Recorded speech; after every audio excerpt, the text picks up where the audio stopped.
Assalamualaikum warahmatullahi wabarakatuh. Perkenalkan, nama saya Nabila Putri Dinda Adelia, NIM 0640723098. Di sini saya mau menjelaskan tentang keadilan sahabat dalam periwayatan hadis.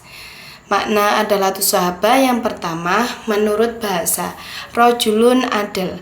Maksudnya di sini berarti seseorang itu bisa dikatakan adil, yakni seseorang itu diridhoi dan diberi kesaksiannya. Dan yang kedua, menurut istilah ahli hadis Al-Hafidz Ibnu Hajar berkata, yang dimaksud dengan adil itu orang yang mempunyai sifat ketakwaan dan muru'ah. Dan secara sahabat, secara etimologi merupakan kata bentukan asubah, persahabatan. Dalam pembahasan ilmu hadis adalah as-sahabi huwa man laqiyan nabiyya sallallahu alaihi wasallam musliman wa mata alal Islam, yang artinya sahabat adalah orang-orang yang pernah bertemu dengan Nabi Muhammad SAW dalam keadaan beragama Islam dan wafat pun dalam keadaan beragama Islam.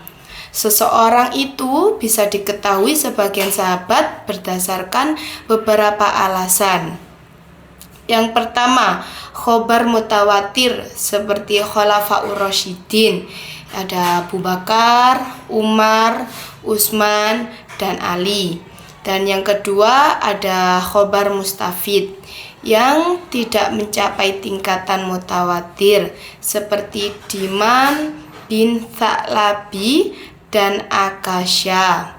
Yang ketiga adanya suatu pemberitaan bahwa seseorang adalah sahabat seperti kesaksian Abu Musa al-Asy'ari. Dan yang keempat adanya pemberitaan bahwa dirinya adalah seorang sahabat setelah terbukti ia adalah orang yang adil dan hidup semasa Rasulullah Shallallahu Alaihi Wasallam. Dan yang kelima, pemberitaan seseorang tabi'in bahwa seseorang sahabat berdasarkan diterimanya tazkiyah dari seseorang, dan inilah pendapat yang mendekat. Ada berbeda-beda dalam pandangan ulama tentang adalatus sahabat. Seperti jumhur ulama berpendapat bahwa seluruh sahabat itu adil, karena sudah dijelaskan sendiri oleh Allah dalam Al-Quran dan hadis Nabi. Adil yang dimaksud jumhur ulama di sini adalah keadilan dalam periwayatan hadis, bukan adil dalam persaksiannya saja. Dan di sisi lain, sebagian ulama lain itu berpendapat bahwa keadaan sahabat tidak berbeda dengan keadilan orang lain, yakni ada yang adil dan ada pula yang tidak adil. Dan kalau menurut Imam Nawawi mengatakan bahwa pendapat jumhur ulama itu telah menjadi ijma'. Oleh karena itu, pendapat yang mengharuskan penyelidikan keadilan sahabat. Di sini ada tingkatan-tingkatan sahabat. Ulama hadis memberikan sebutan sahabat untuk setiap orang yang bisa meriwayatkan satu hadis atau satu kalimat dari Nabi. Dan kemudian mereka itu memperluas pengertiannya. Para sahabat itu mempunyai tingkat-tingkatan yang tidak sama. Di sana ada sahabat terdahulu yang memeluk agama Islam, dan ada juga yang bersahabat dengan Nabi dalam waktu lama, menghabiskan dan mengorbankan harta serta darah mereka untuk kepentingan Islam. Dan demikian masing-masing dari mereka menempati banyak tingkatan-tingkatan dan kedudukan yang tidak sama. Ya, para ulama hadis berbeda pendapat dalam tingkatan-tingkatan sahabat. Ada yang mengatakan 5 tingkatan yang diungkapkan oleh Ibnu Sa'ad, dan dikatakan oleh Hakim itu ada 12 tingkatan. Dan ada yang mengatakan lebih dari itu. Tapi yang lebih masyhurnya adalah pendapat dari Hakim, yakni ada 12 tingkatan sahabat. Yang pertama, sahabat yang memeluk agama Islam di Mekah, yaitu Khulafaur Rasyidin. Dan yang kedua, sahabat-sahabat yang masuk Islam sebelum berlangsungnya musyawarah penduduk Makkah di Darun Nadwah. Darun Nadwah itu untuk membunuh Nabi ya. Yang ketiga, sahabat yang ikut berhijrah ke Habsyah. Dan yang keempat, sahabat yang berbaiat pada baiat Aqobah awal. Yang kelima, sahabat yang berbaiat pada baiat Aqobah kedua. Sebagian mereka dari kaum Ansor. Dan yang keenam, sahabat angkatan pertama yang menyusul berhijrah bersama Nabi Muhammad SAW. Ketika beliau baru sampai Kuba sebelum memasuki kota Mekah. Dan yang ketujuh, sahabat yang ikut serta dalam perang Badar. Dan yang ke-8, sahabat yang berhijrah ke Madinah pada waktu antara terjadinya perang Badar dan perjanjian Hudaibiyah. Yang ke-9, sahabat yang mengikuti Baitur Ridwan.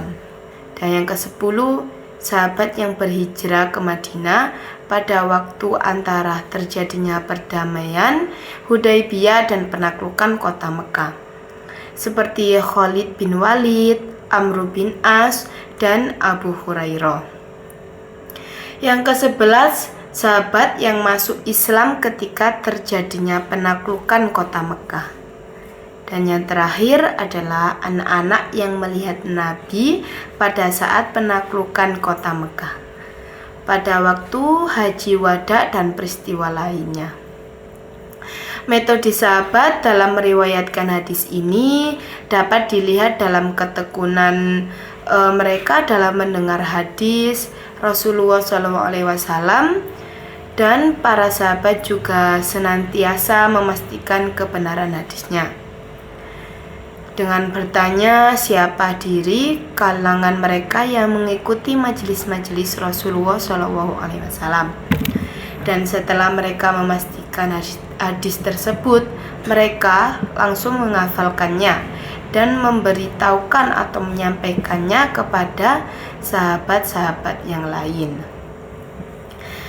Posisi sahabat Nabi itu sebagai periwayatan hadis menjadi sangat strategis, mengingat dari merekalah mata rantai pertama asal mula hadis itu bisa diterima. Semua riwayat hadis Nabi yang disampaikan oleh sahabat-sahabat Nabi itu dianggap kuat. Ya, karena mereka itu yang pernah atau telah mendengar, melihat, dan telah merasakan hidup bersama baginda Nabi Muhammad SAW. Sudah menjadi dogma kalangan intelektual Muslim bahwa tidak mungkin seorang sahabat itu berani menyampaikan berita bohong yang mengatasnamakan Nabi. Para sahabat itu sangat memahami ancaman Nabi bahwa kalau ada yang berdusta maka akan ditempatkan di neraka. Dan bagi umat Islam, sahabat Nabi itu sangat menentukan dalam periwayatan hadis. Dalam kaidah periwayatan hadis, keadaan rawi itu merupakan hal yang sangat penting. Kenapa keadaan rawi itu merupakan hal yang sangat penting? Dikarenakan diterima atau ditolaknya suatu riwayat sangat bergantung pada keadaan rawi. Dan para ulama hadis telah menyusun kaidah-kaidah tentang keadaan rawi yang diriwayatnya bisa diterima dan bisa ditolak. Hal ini dilakukan untuk menjaga keautentikan hadis yang merupakan sumber kedua dari agama Islam. Oleh karena itu, sebuah riwayat bisa diterima jika memenuhi syarat-syarat tertentu, yang mana syaratnya adalah keadilan rawi.